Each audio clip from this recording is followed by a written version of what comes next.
Hello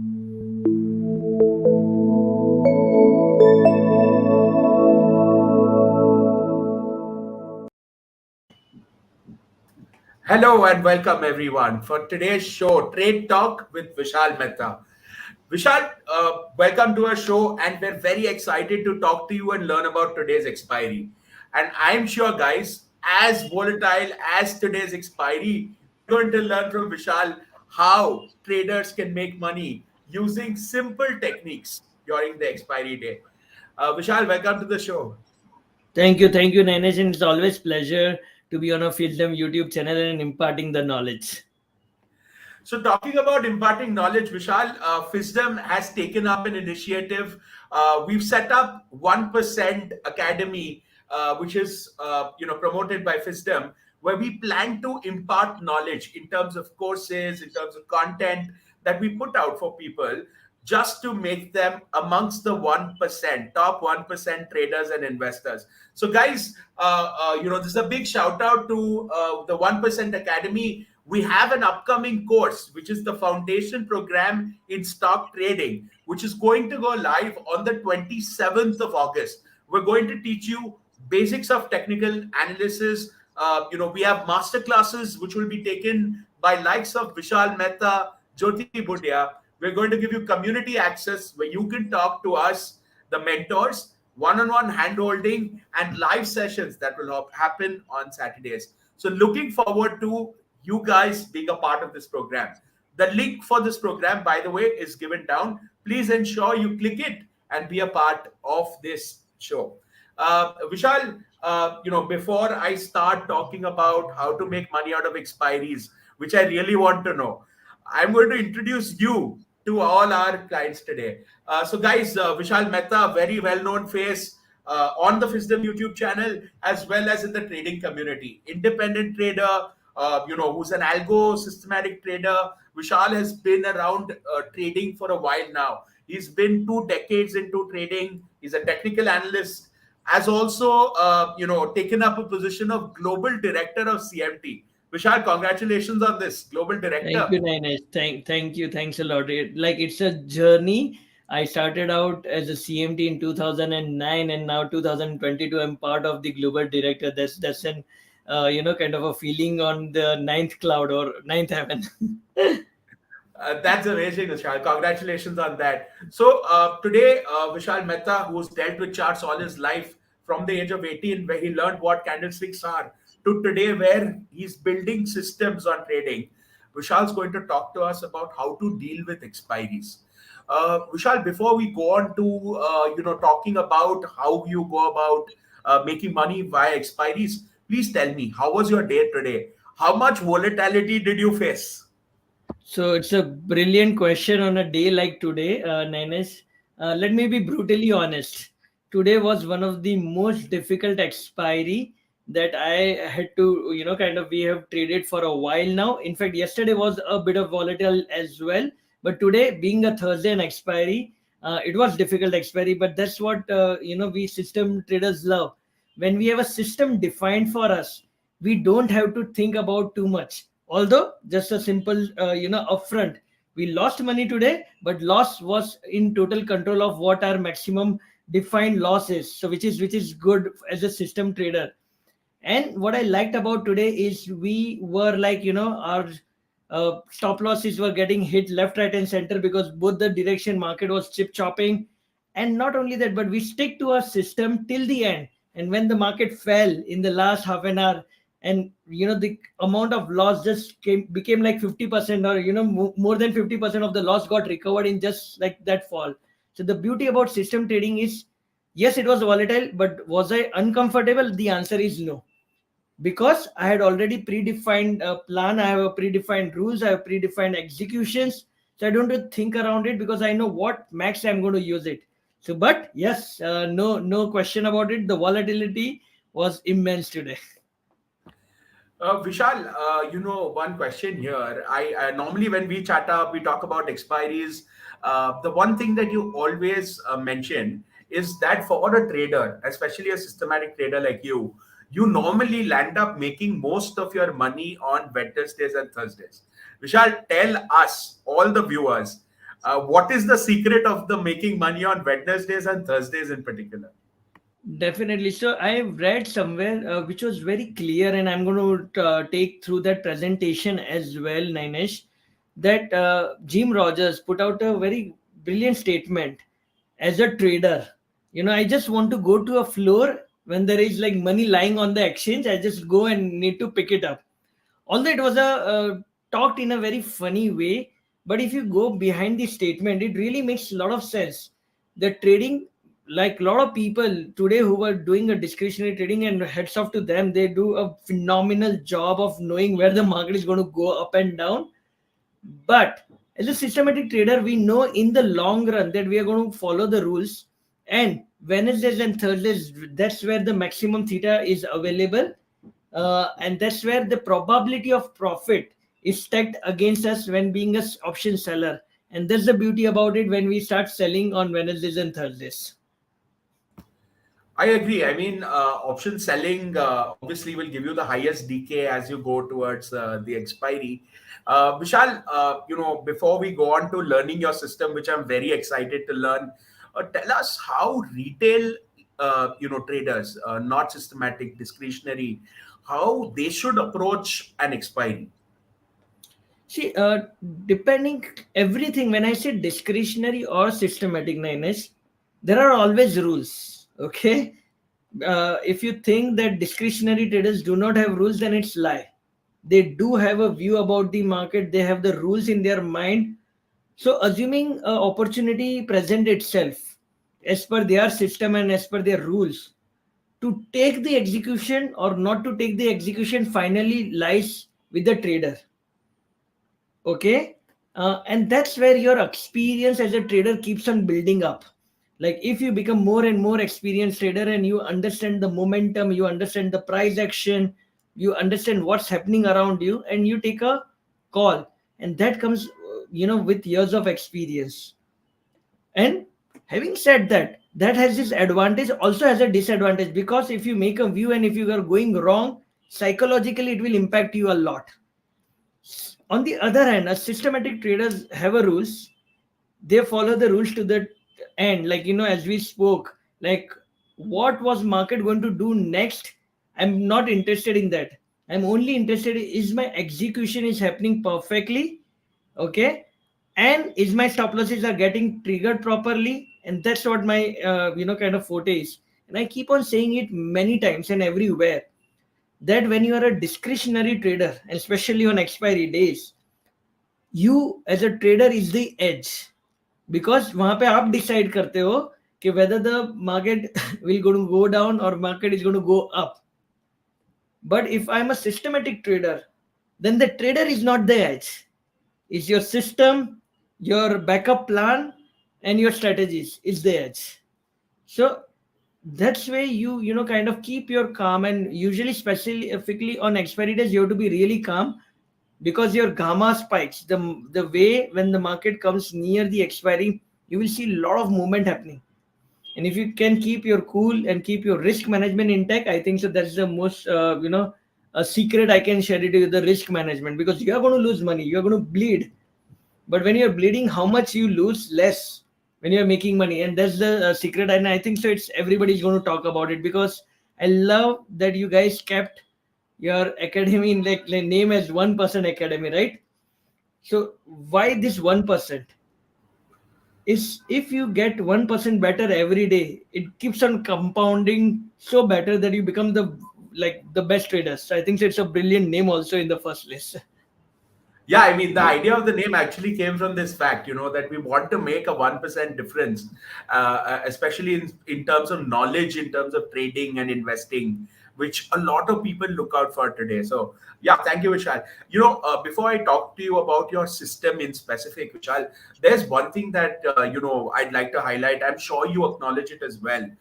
Retail traders, okay, I would say traders who normally want to trade the expiries get excited with seeing those options which are 1 rupees, 2 rupees, and 5 rupees becoming 100.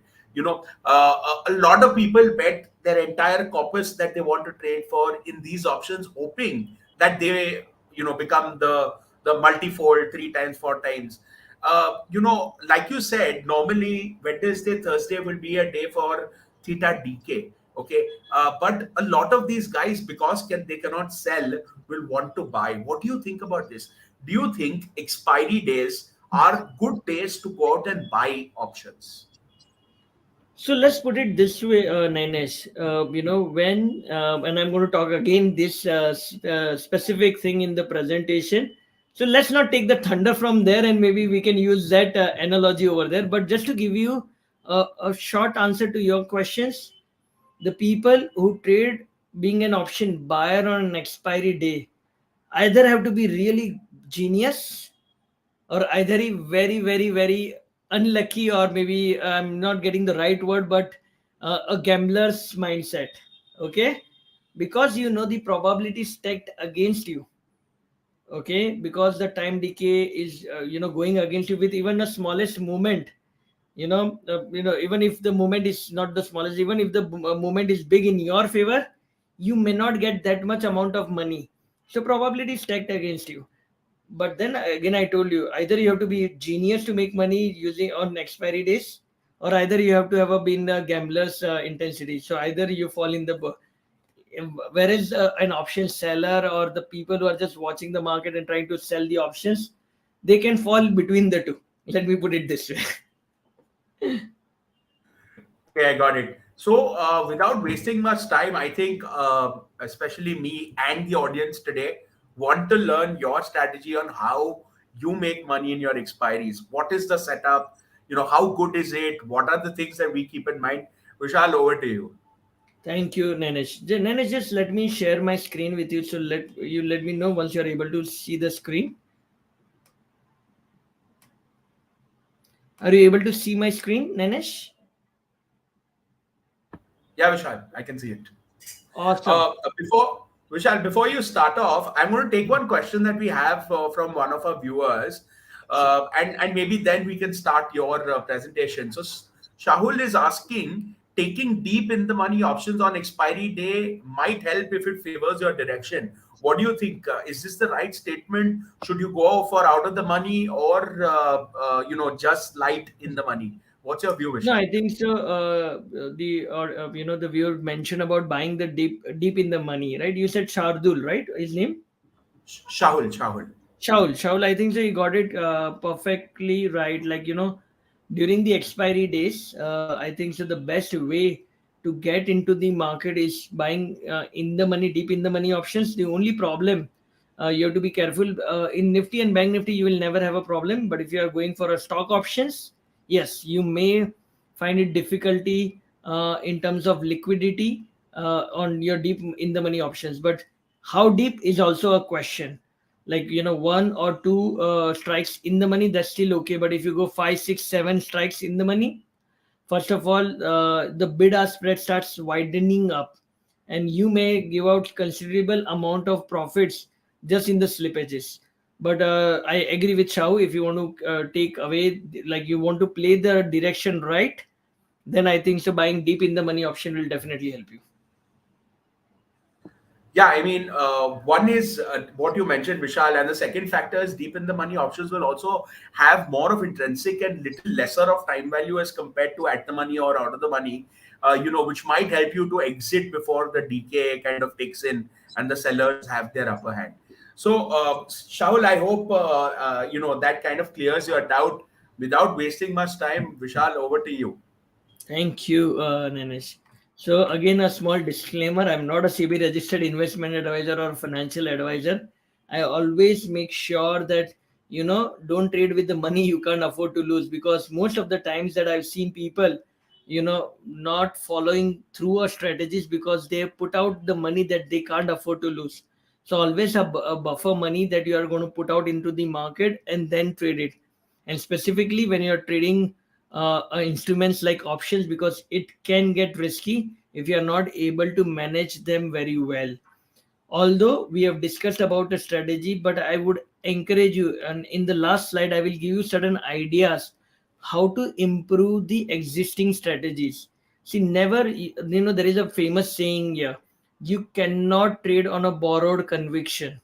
Okay, you can take a strategy, But my idea always has always been to give you a groundwork on which you can build your platform. Because if you don't have to reinvent the wheel. We are trying to give you the initial stage of push, but not necessarily this is the only holy grail that you will use through your entire career. Because the market evolves, the strategy evolves, you as a trader also evolve. So make sure that you take this strategy as one of your base work and then start developing new ideas on top of that. So that's what my kind of answer to you. But okay, let me ask you a question. Okay, maybe I've given you an answer way too early, Nainesh. Say someone comes to you, Nainesh, and ask you, like, I have these two strategies which are doing phenomenally well. What is that one parameter that you will look out for to decide which one to put your money in? Uh, One is, how many times has your strategy gone right against it going wrong? So winning percentage, okay, that's Winning completely percentage. fine. And when you win, how much do you win? When you lose, how much do you lose? That's brilliant. So average profit on winning days and average loss on the losing days. Is my understanding correct? Yeah, that's correct. Yeah. Perfect. So I think so that's a best way that when I started out my career, I looked at it. The winning percentage and the average win on average profits on the win days and the loss days. That's the best part. But as you keep on evolving your journey as a trader, that one parameter that I started looking out very closely, which is called as Kalmar. Now, what this Kalmar is nothing but a way of comparison, is how much return that you are generating based on how much risk you are taking. Okay, and Kalmar is nothing but your average return that you generate in a year divided by your maximum drawdown. Now that gives you a very good number, and we are going to talk about it in detail. But that gives me a good benchmark to compare my strategies, and I also look out for the correlation of the strategies with my existing strategy, because the more lowly correlated or negatively correlated strategies that I keep on adding to my portfolio, my equity curve will become more and more smooth. So that's where we are going to talk about Kalmar, and we are going to talk about the equity curve. We are going to talk about the winning percentage and all that stuff. So I'm going to talk Vishal, about a strategy. Yeah, go ahead, Renish. Vishal, before we go on to the strategy, I have a question for you. Sure. As a systematic trader, I'm sure you have a lot of strategies in place, and you've been sharing with us, through Trade Talk and our conversations before, all your strategies. Now, one question here: do you place your strategies depending upon the days that they're, like a Wednesday or a Thursday would have this particular strategy, or you put them out together and say, hey, if this criteria is met, this strategy should go in? Tell me, as a systematic trader, what's your approach with multiple strategies? I think it's a brilliant question, and I love when you ask me those questions because it brings best out of me, and I think so the viewers can benefit from it, Dinesh. So when it comes to the defining of the strategies, what we do is we let the market decide what kind of strategies will work today.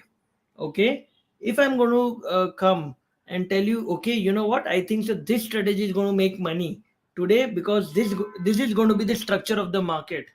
And honestly, very few people, or maybe I haven't come across many people who can predict the market, what kind of formation it does. Usually we fall we categorize the market into three broad category. A trend day. What does it trend day means? Market khula and it just kept on going up, or whether the market khula and market just kept on going down. Okay, that's a complete trend day without any pullback. Then usually you have V-shape reversal days. Like market opened, went down, and after 2 o'clock or after 12 o'clock, the market reversed and completely reversed the morning losses and maybe ended in the profit. And then there is a third categorization of the day, which is called as W day or M day on the top or W day on the bottom. So market goes down, recovers a little bit, goes further down, and then recovers entirely. And these are the formation. So over a period of time, we have started building strategies for the trend day, V-shaped day, W-shaped days, and we put them into the system. And when the market is reacting in a certain way, this algos will start firing amongst themselves. So we may think that these algos may be crisscross each other and may not give us profit, but to our surprise, these algos, yeah, they crisscross sometime, but in the end, my strategy equity curves become very smooth. So that's how we decide. We don't decide based on the day. And another caveat that we use is the position sizing. So we don't deploy our entire capital on say Friday, Monday, and Tuesday, but on Wednesdays and Thursdays we deploy our entire capital along with our drawdown money and everything. We put it out because we know there could be a trend day even on Friday or on Monday or on Tuesday, but the probability of option selling, because our majority work is on the option selling side, we may not become zero, but on Wednesdays and Thursdays, theta being the highest, we want to put our maximum bet when the probability is in our favor. I got it. I think that answered our question. And very important learning for all the viewers out there and discretionary traders like me. Very, very big learning is don't put all your money into one strategy because it's very tough to predict where markets are going. You should have strategies or thoughts enough to kind of safeguard your positions to market movements. Vishal, thank you. Let's hear it from you how you all manage expiry movements. Sure. So this is what I'm going to talk about, a strategy that we have been using in our own personal book as well. So this is the strategy. This is like overall points that we have made from 2017, where the bank nifty got introduced. Max profit we made about 390, max loss.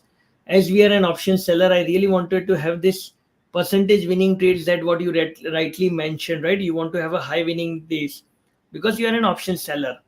On the loss front, yeah, we are almost close to 40%. Average profit to average loss points. And mind you, these are all taking after all the execution costs and slippages and everything.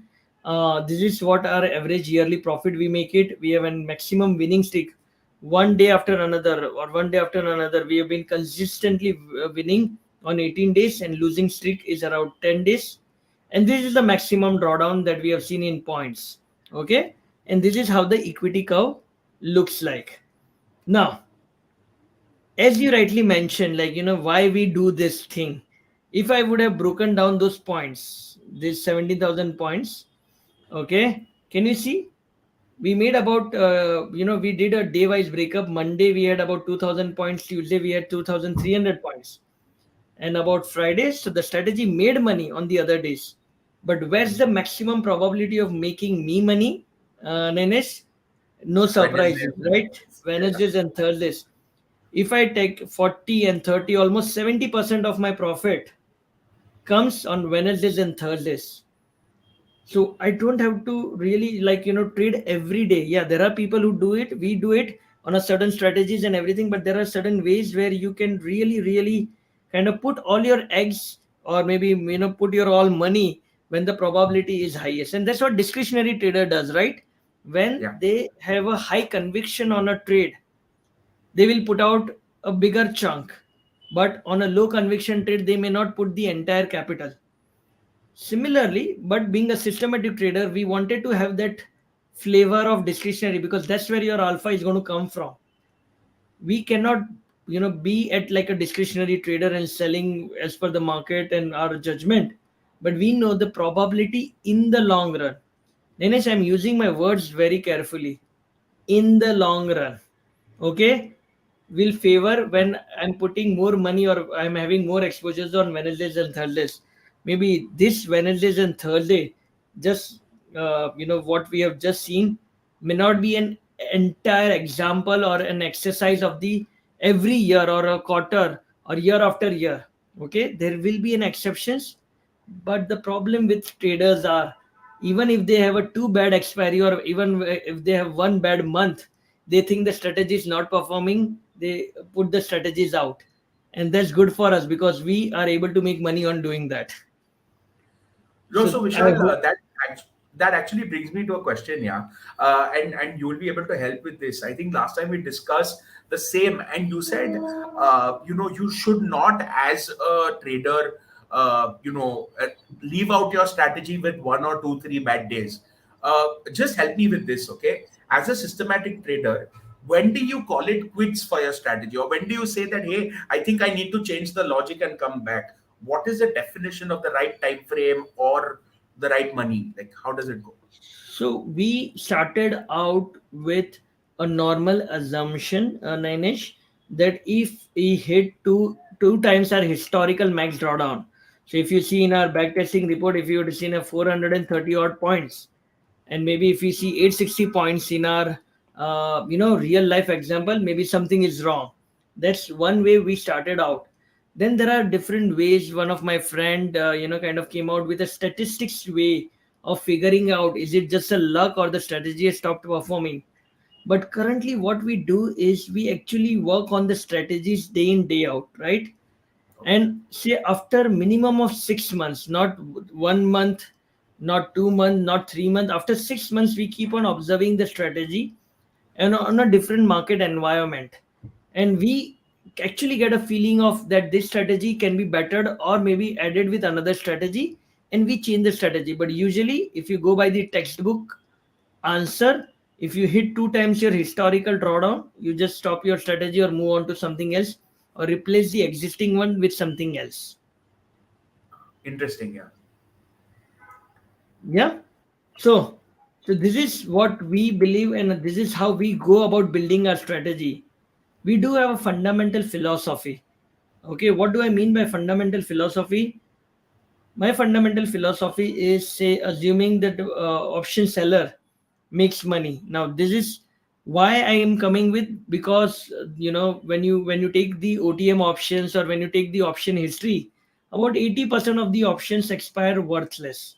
So now you want to play that probability game.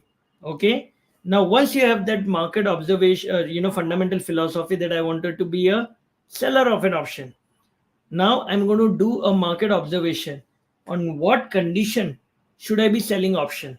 Should I just blindly come and sell the market, or should I have certain kind of market behavior to decide, maybe a VIX condition, maybe something like kind of IV scenarios. So those kind of market observation.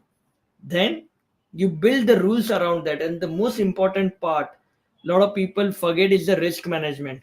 And whatever the traders that I know who get started, okay, or maybe some, we can say that some of the viewers right now may be only interested in this, okay, they think that fundamental philosophy and market observations are not relevant to me, because you give me the rules, I can be, just copy the rules, I will make the risk management, and I'll start making money.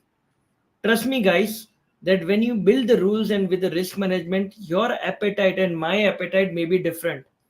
Your philosophy and my philosophy will be different. And when you go through a drawdown, because you have not gone through the complete journey of building a mindset of a strategy, there is a very high probability that you will stop trading the system.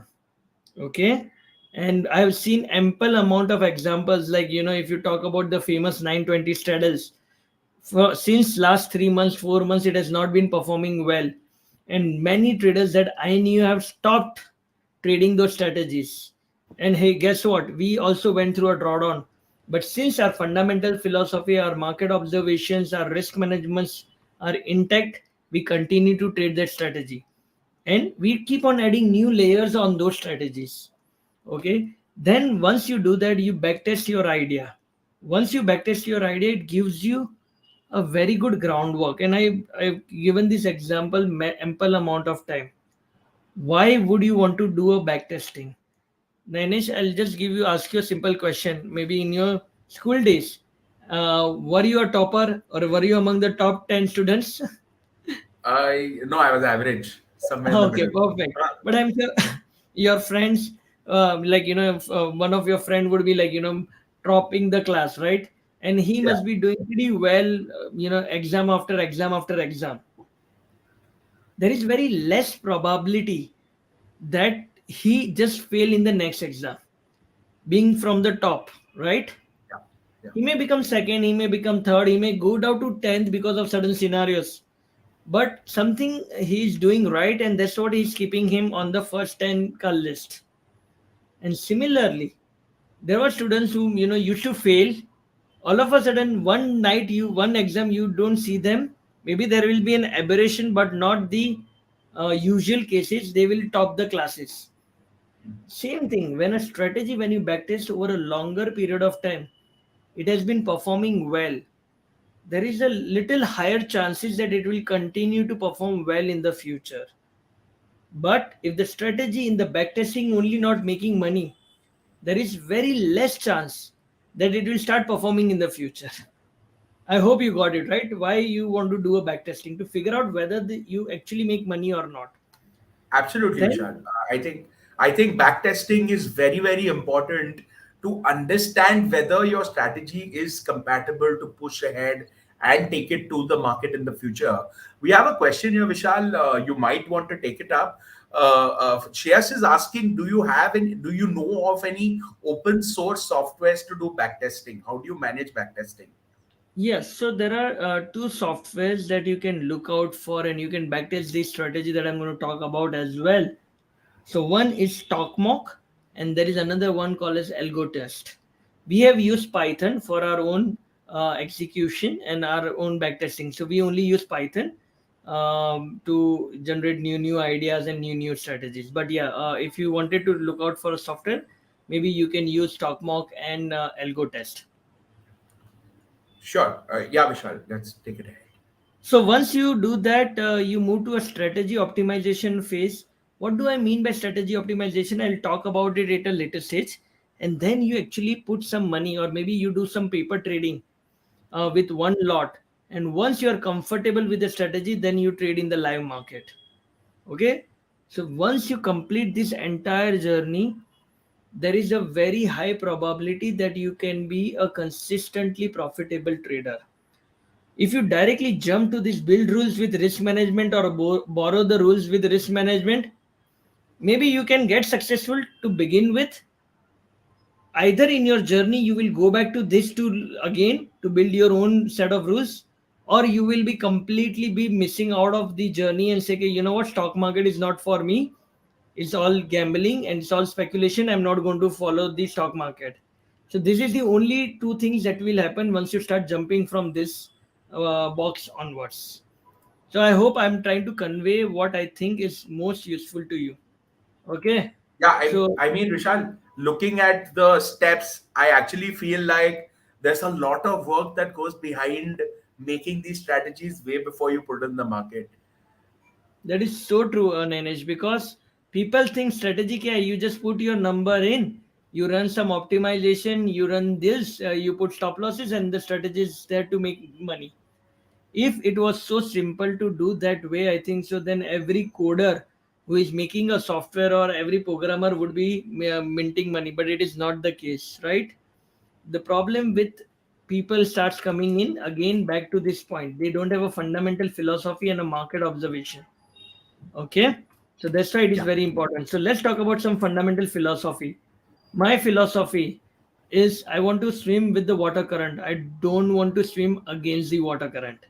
Okay, because when I'm swimming, even if I'm an average swimmer, Nanesh, if the water current is behind me and is going in the same direction where I'm swimming, there is a very high probability that even I can beat an Olympic champion who is swimming against the water. So the same fundamental philosophy that I carry with my mindset is I want to make money even sometimes if I'm wrong. Okay, it may sound very kind of funny or catchy, that how can you be wrong and make money. But in option selling, when you are swimming with the water current, there is a high probability that you can be wrong in the direction of the market and still end up making money. But I definitely don't want to swim against the water current. So, if you are bearish, Nainesh, in your options, okay, and if you wanted to trade an option, what would you do as an option buyer? What if you are bearish on the market? Buy put. You buy put, right? And if you are a Yeah. seller of an option like me, what would you do if you are bearish on Sell the a call. market? You Sell a sell a call. call option. Same thing. Now, both of them, there is an option buyer and then an option seller. Both of that created a position. Now, if the market keeps on going up, against your position, which is against your view about the market, option buyer lose money and option seller also lose money, right? Yeah. If the market goes into your direction, option buyer also makes money, option seller makes money. Correct? Yeah. Now the beauty about being swimming with the water current comes in. If the market remains sideways and does not go above your strike price, okay, Yeah. option buyer will lose money, but an option seller will make money. Now, can you see two out of three times I'm making money as an option seller, and if Yeah. I'm an option buyer, I'm making money only one time out of three times. So where's the water current? From an option Inside. selling. By the way, I'm not advising, I'm just putting things and facts in front of you. You should be the one who will be making a decision. That's my philosophy. Maybe that may not be the philosophy of that you have built on. Okay? Yeah, I think Vishal, I'd like to put a point there as well. This has also got to do with probability. So, you as a seller, you have higher probabilities to win. Okay, and therefore, what you win is limited, which is the premium. As a buyer, the probabilities are actually against you. Therefore, if you win, you're fighting the odds. Therefore, you win unlimited. The whole idea of the unlimited comes from there. So as we know, Nainesh, there is no free lunch in the world. Okay? If you're going to play the game of the probability, obviously your returns will be less. Yeah. If you're playing against the probability, the market will reward you when you are right. So that's it's all about risk and return, risk and return, and risk and return, nothing more than that. So I have a question. Market either have three trends, uptrend, downtrend, and sideways. So as an option seller, what should be my strategy? As an option seller, my strategy, if the market is in uptrend, I will sell a put option. If the market is in a downtrend, I will sell a call option. And if I think the market is going to be sideways, I'm going to sell call and the put. Because if the market is going to remain in between the two, I'm going to make money. So Sure. the best strategy that we can think about is what? Straddles. Why straddles? Because it has the maximum theta decay available. Because Yes. if you go at the money or if you to go on the straddle, you're going to make maximum amount of money. Because if you take a triangle or anything, we're going to talk about something differently in the latest slide, but just wanted to start with this concept of a straddle. So we start with this concept of a straddle and then start building on top of that. So far you are clear, Nanesh and everyone? No Yeah. question? Yeah, I think I should call out the straddle strategy here. So, guys, straddle is basically selling at the money call option as well as put option, and which is the payoff that Vishal is showing us here. At the money options have highest time value, which is the theta factor that Vishal mentioned. And the reason that you want to sell this is because you want to make money as a seller of an option from this time value. So, yeah, Vishal, please go ahead. Perfect. So that's why a lot of people do. There is a general saying in the market that market trends only 30% of the time and 70% of the time remains range bound. And if it is going to be remaining range bound, we'll see with some examples how the straddles benefits and straddle benefits in the sideways market due to theta decay. So let's talk about best days for delta neutral. When I say delta neutral, is basically kind of straddles or strangles in the bank nifty. Now, assuming this was the intraday chart, say 26th of March of whatever year it may be, but I'm just trying to show you some concepts. I'm trying to build fundamental philosophy for you. Okay. On the top, I can see there is a resistance at 33,800. On the bottom half, I can see there was a support at 33,400.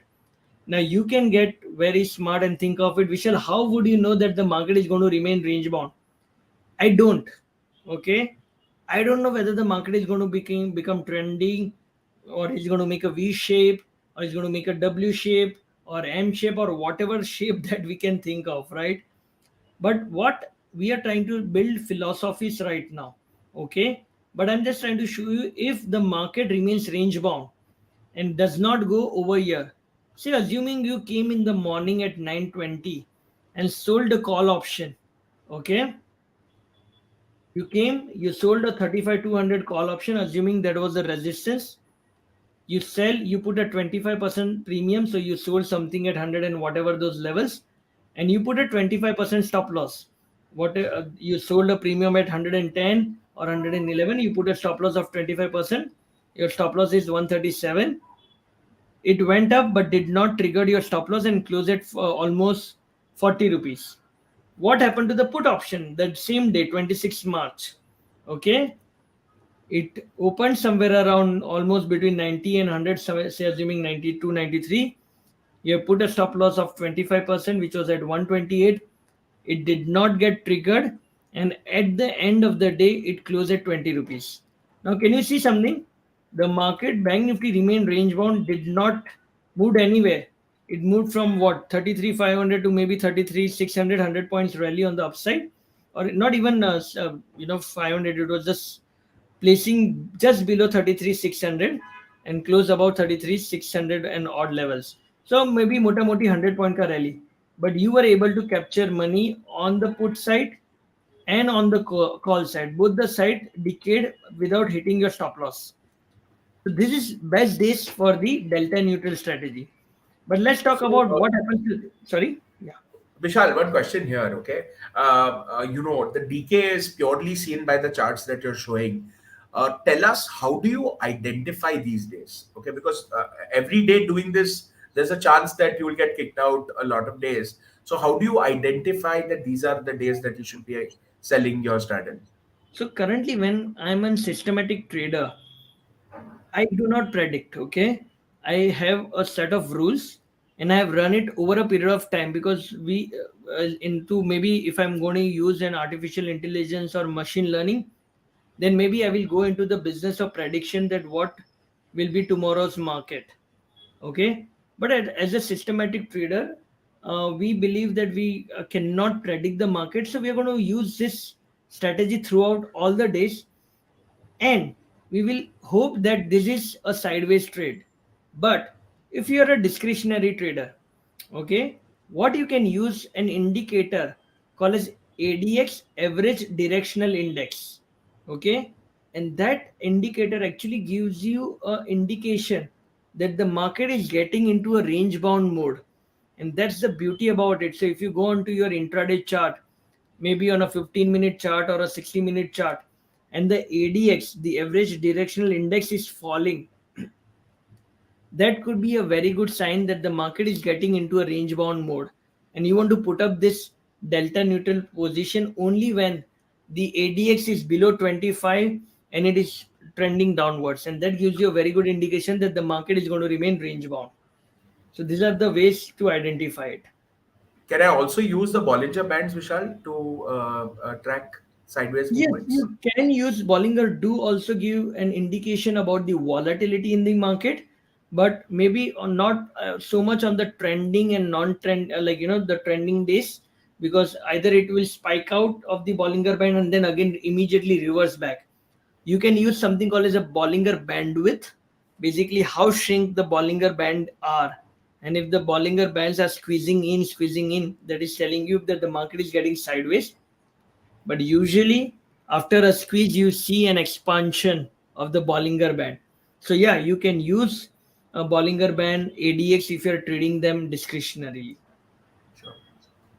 Sure. So Sure. Yeah. what we just talked about was the sideways market, Nainesh. But market does not only remain sideways, right? It either goes uptrend or downtrend. You told me that, right? Now let's Yes. talk about certain problems over here. Okay, market open, it just kept on going up and up and up and up, right? What would happen to my put exam if I would have sold put? Would have been made money or not? If the market kept Yeah. on going up, right? So Yeah. You assuming would at have. 925, 920 I come, I sold my option premium at whatever 150 odd levels, it became almost zero. But what happened to my call option?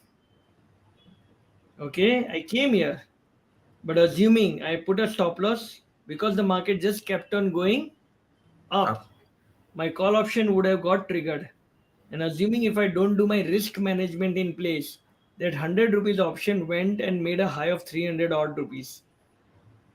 So obviously the risk management comes into the picture. But the point I'm trying to make is, if the market starts trending, then this loses money for me. Okay? Yeah.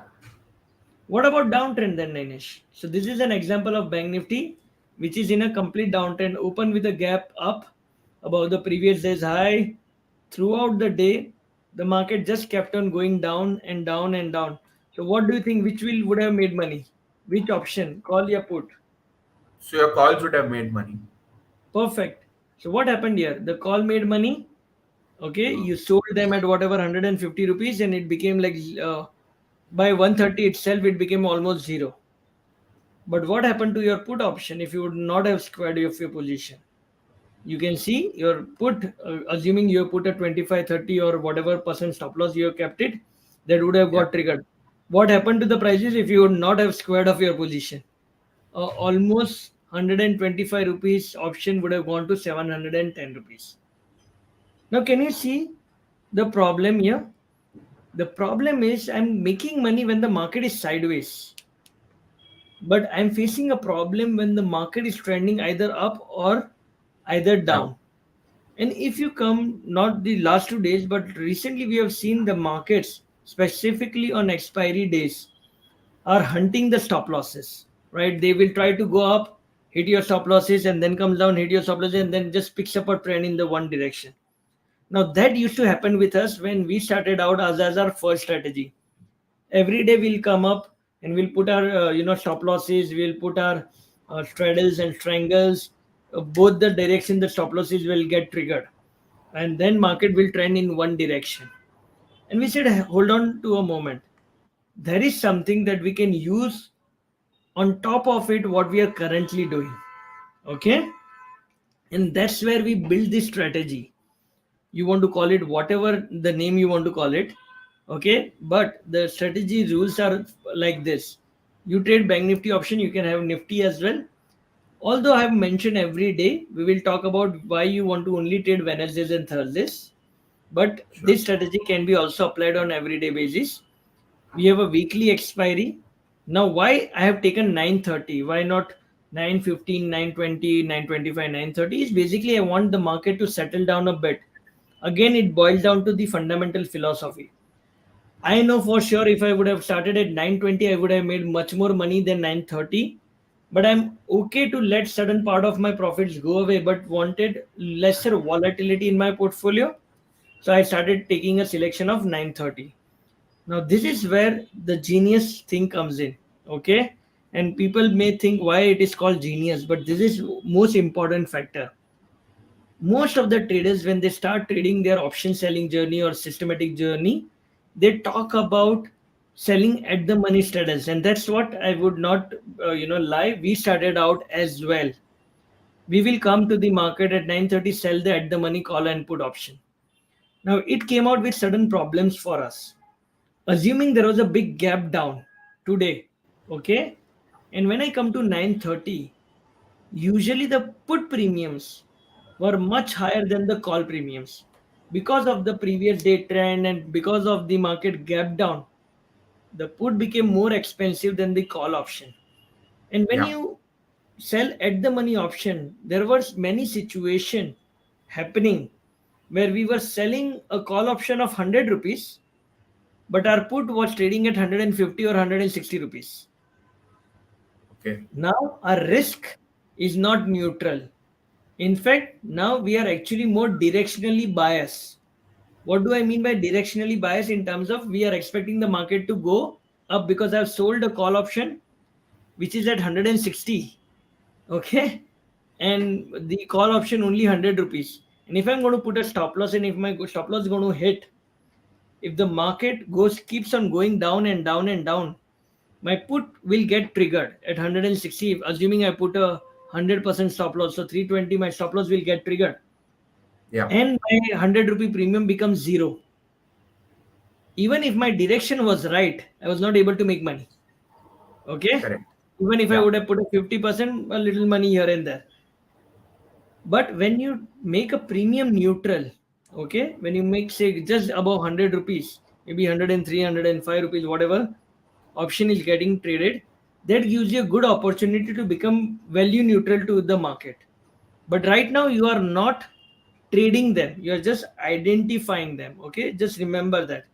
And this is Sure. a twist that nobody talks about it. We don't trade directly. We have a one set of strategy which directly trades that, but one set of strategies that I'm talking right now, we note down the prices or this strike prices at 9:30, which are just trading above 100 rupees. We don't Okay. sell at 100 rupees.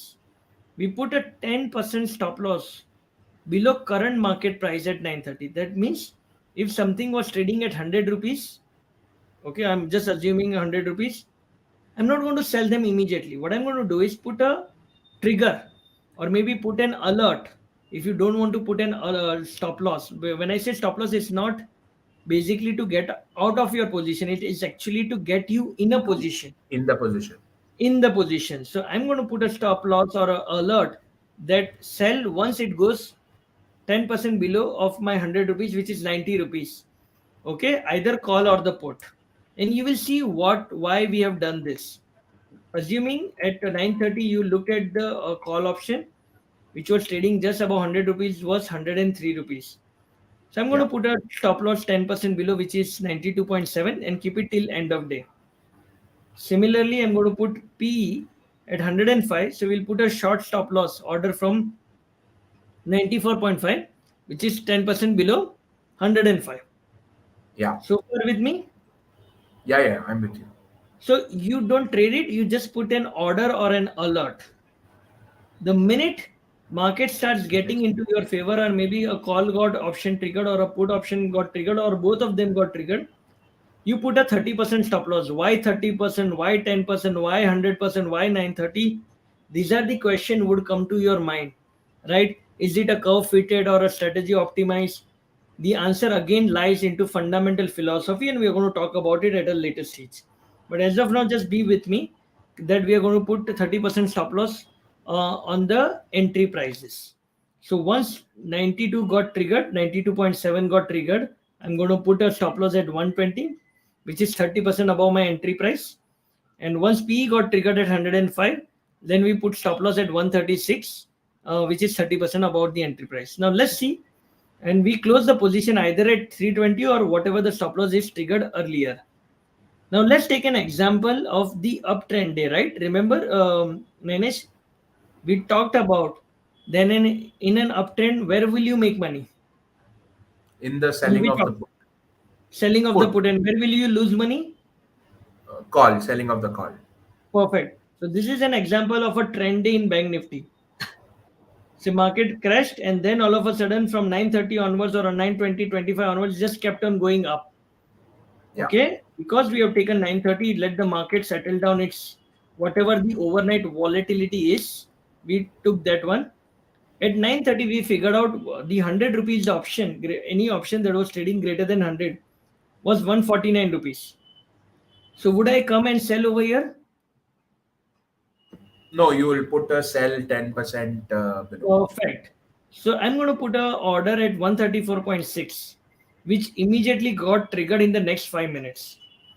The minute it got triggered at 134, which is 10% below 149, I'm going to put a 30% stop loss from my entry price, which is 134 rupees, right?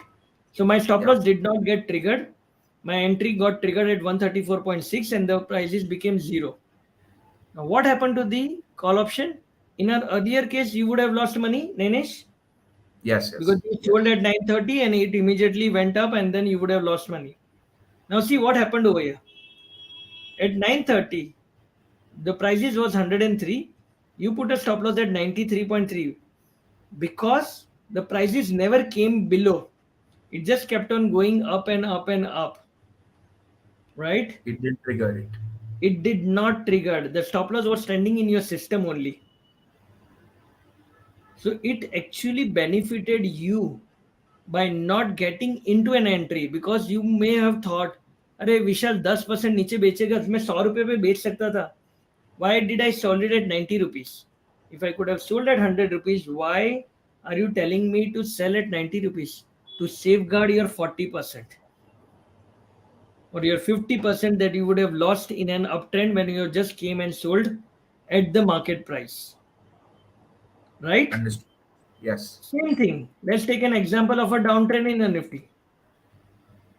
Market kept on going down and down and down at 9:30 onwards. Where would you have made money? Call option at 9:30. The call option was 111.4. Where should I put my stop loss? 10% below, which was at 100 rupees, 100.3. The minute it got triggered, I put a stop loss above 30%, which was almost at 130. 130. Did not get triggered. The prices kept on going down. It becomes 0 rupees. Now think about what happened to the put option. At 9:30, you looked at the price at 112.7. You put a stop loss at 101. You may think this may come, but it did not came to 101.4. Okay, it just maybe 103 or 104, whatever, but it did not trigger you in, and the prices just kept on going up and up and up, and it saved you from your the put option trade that you would have lost in case you have just blindly came and sold it. So this is the beauty about applying your brain, applying your fundamental philosophy, applying your experience of the market. Okay, what could I have done to improve the strategy? Okay, and this is what we have done backtesting. Okay, we made this was the the numbers that I talked to you about. Remember, I talked to you about Kalmar. It's nothing Yeah. but average profit divided by your maximum drawdown. So how much am I making money vis-a-vis my maximum drawdown? And if you can see, the equity curve is quite smooth over here. Now, I always get this question, Nainesh, that विशाल हम लोग ने ये strategy लगाई और पैसा हम लोग को दो एक्सपायरी नहीं बना. I think so you have told us or something is not, you have not disclosed everything. And this is, I really wanted to highlight one trader, Madan Kumar. Is a good friend of mine, and I've learned with under him about this concept of laws of large number, and that was the tilting point of my career as well, where I became from what you call it, not a profitable trader to a Hmm. consistently profitable trader. Because when we we go into trading, even if we make a loss on one day, if we make a loss on one whatever, two expiries or three expiries, most of the traders will jump to a new system, new guru, something new, right? Because Yeah. we live in a world of instant gratification. आज की तारीख में Insta reel भी 10 second से ज्यादा नहीं आती है. We get so hooked onto this instant gratification that we forget that we need to follow a system for a large number of time to become it profitable and let it go through some difficult period as well. Now what we did was, this was done way back till 22, and I'll show you something what very interesting. Okay, this was the payoff profile, and if you see over here, there were months that we did not made money. There were Agree. months there where we did not made money. In a lot of traders, if they would have started in say 2017 November and December, they would have quit the trading system. Okay, maybe Yeah. if they would have started at this month looking at backtesting year, or maybe this month 334 never had a losing month, and they started and it automatically turned into a losing month, and they will start doubting themselves, doubting strategy, doubting everything in the world. But what happens is, what is this law of large number? When I moved from a monthly number to my quarterly number consistently of 3 months, we Wow. never had a losing quarter. And then we never had a losing year as well. The problem with a lot of traders is they are just hooked onto this by looking at a lot of big M2M screenshots on social media. They think that we are the biggest fool on the earth because we are losing money all the time, but you really don't know the entire story. Okay, so I would encourage you to look into that. So now this is what I call as out of sample. So this was done till March, and we have been trading, and this is what has happened after that. Wow. Okay, April, May, June was difficult month. July again made it up, and August is where it stands right now. Okay, so obviously Wow. this 48 point would have been changed, but what this is an out of sample testing as well. I just wanted to show you that you need to follow a system for certain period of time to make it profitable. Otherwise, if you keep on jumping the system, you will never be able to make money, because you will only jump the system, jump the guru, jump everything, and then blame entire world rather than yourself. And again, as we spoke about the numbers, now a question would come to a lot of people's mind. Is it an optimized strategy? Because Vishal gave a lot of variables. उसने 930 क्यों लिया, 920 क्यों नहीं लिया, उसने 100 rupees ही लिया क्यों, why not 150, why not 50 rupees, why did he took 10% only, why not take 20%? So when you trade a system, you need to freeze down certain numbers, right? वरना आप ट्रेड कैसे करोगे, और वो आपके कंफर्ट जोन में होना चाहिए. What we did was we ran the numbers, say assuming you can play around with this, say timing constant, entry level constant, but we played around with the premium. You can play around with this also, you can just change the numbers, but just don't make sure that you don't change the number too much in a way कि भाई 50% नीचे जाएगा तो ही बेचूंगा, then it doesn't make sense, it does not solve the purpose of the strategy. Okay, why not I can do 230, you can do 30, backtest it and figure out what works and what doesn't work. So similarly, what we played around with the premium. So if you see, if I was going to talk about the maximum amount of money you can take in either of the two, like you are making almost 12,000, 15,000, 17,000, 15,000, whatever is comfortable for you, you can take anyone. The strategy still remains positive, like 12,000 points, 15,000, 17, and what is your max drawdown? What is the average? So the strategy is across the premium. Maybe you want to change the timing to 920 and check that out. So this is how you go about building your strategy.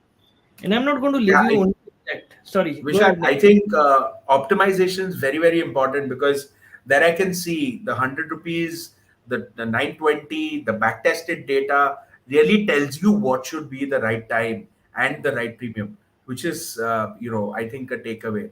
So, Yeah, yeah, please because go on. see, not everything works. There's a very famous saying: nothing works all the time, and everything will work sometime.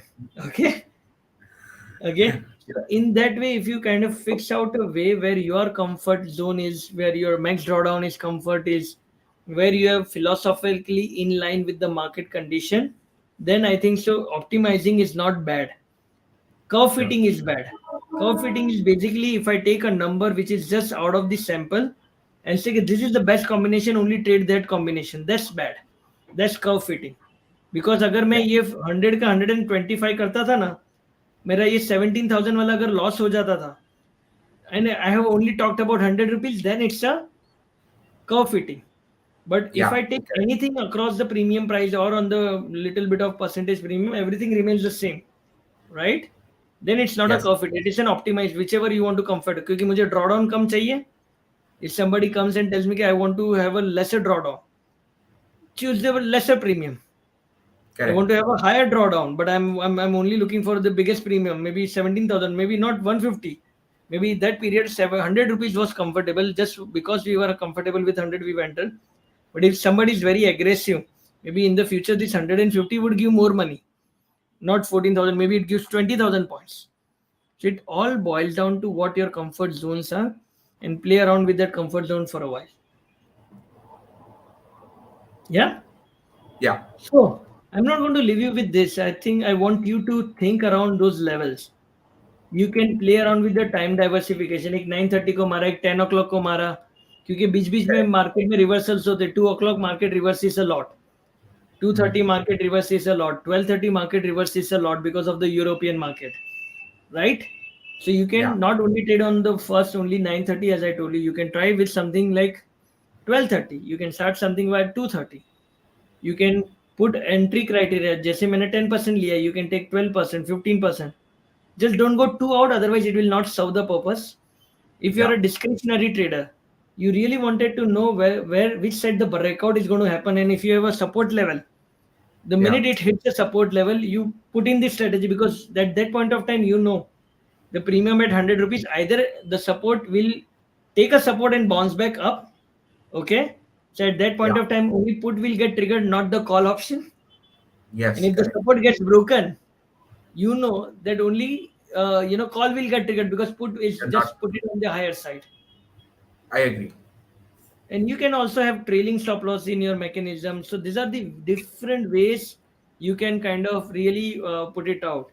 And that's what I really wanted to talk on the when you're going to talk about that 1% academy that we have started, that great initiative that I'm very proud of being associated with. we're going to talk about what are the different ways you can keep on adding and improvising your strategies. That's Sure, from Vishal. my Thank you. Thank you so much for this detailed presentation on your strategy. And, the explanation was amazing. And I think I'm going to start my journey as a systematic trader as I learn with you every expiry in Trade Talk with Vishal. So, Vishal, before we leave you today, the one thing that I'd like to mention is I'm looking forward to learn all the tricks of the trade from you, okay, through the 1% Academy, which you are going to talk to us and the audience, and also through the show, Trade Talk with Vishal Mehta.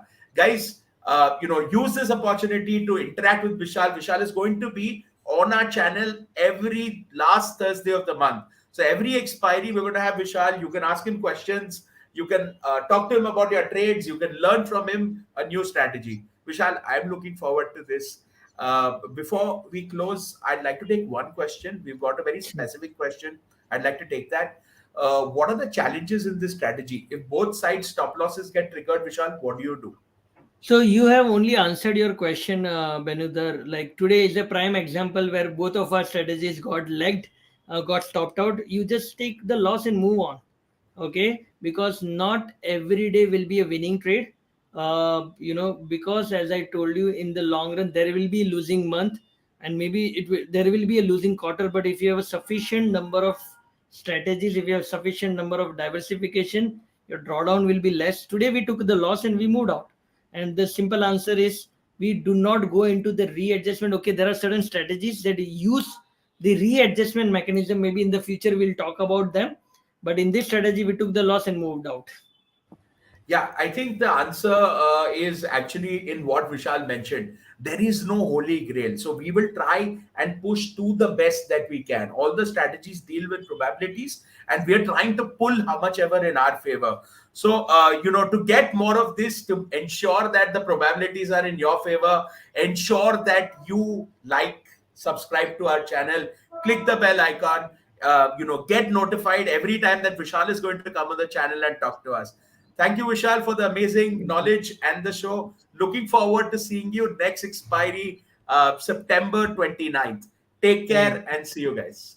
thank you, guys. Thank you.